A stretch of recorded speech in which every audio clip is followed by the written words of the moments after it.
Okay, so today's lesson I want to make a little bit shorter and I want to talk about enclosures. So an enclosure is basically a motif or an idea that is used very commonly in bebop, and it's intended to take one note and make it into a variety of notes and make kind of a mini phrase.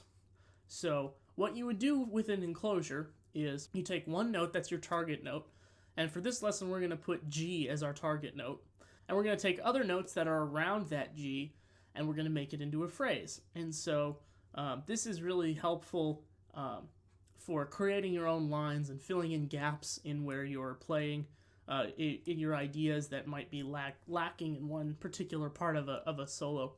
So, and I'll show some up here on this part of the screen in just a second. First, I want to talk about two major rules that you want to think about when you're thinking about enclosures. The first one is making sure that your target note lands on 2 or 4, because that'll help resolve whatever chord that you're on, whether it's 2 chords per bar or 1 chord per bar, whatever the chord structure is.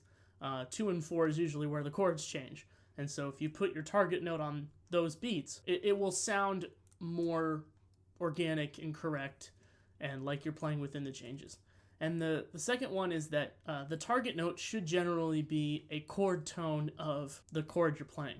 So if you're playing a 2-5-1 in C and you want to target the G, well, the G is a chord tone of the 5 chord and the 1 chord.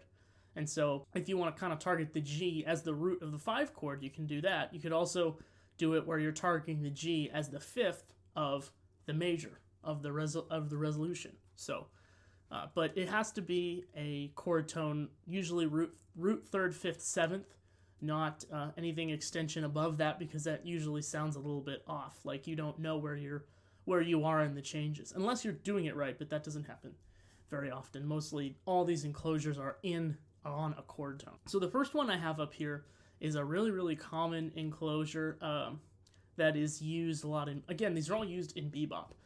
This one is you take your G and you start with a half step below G, and then you go to A flat, and then F sharp and G, right? And that kind of sounds like this,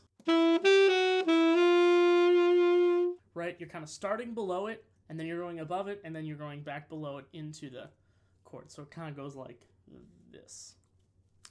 And so the next one is another, probably the second most common enclosure. That one you start on, if you're, again, targeting G, you start a half step below that, and then you go to a half step below that, and then you go up to a whole step above the G, and then a half step above G, and then the G.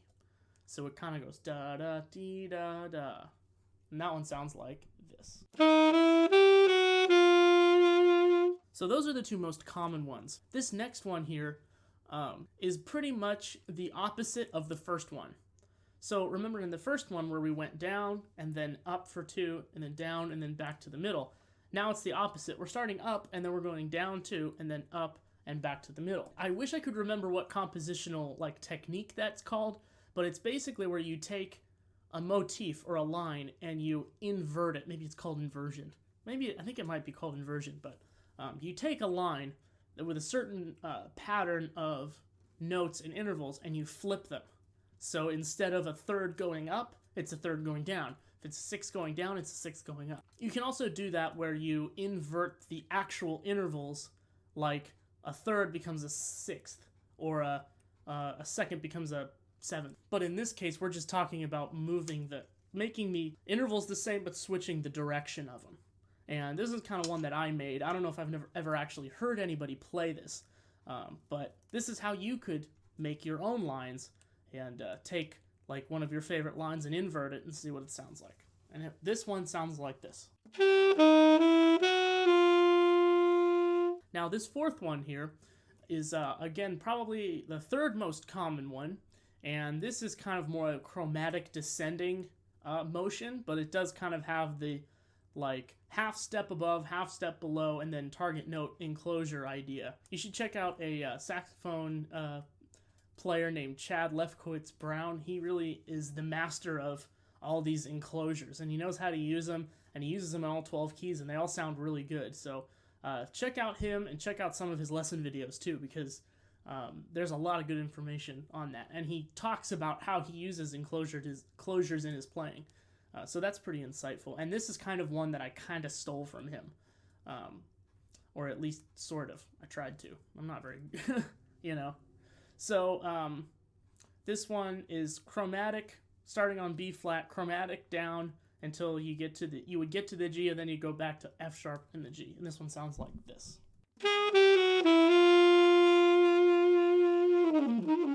Without all that extra stuff in there. But that's that one.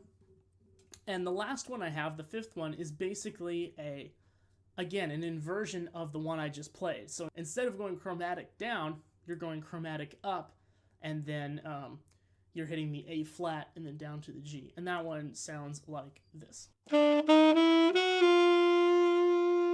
So that's a little bit of an introduction to enclosures, and hopefully you guys can use this in your own playing and improvisation, and you can make some cool exercises out of it. And make sure to check out that Chad Lefkowitz Brown videos about enclosures. So without further ado, that's it for the video, and I'll see you in the next one. Thanks.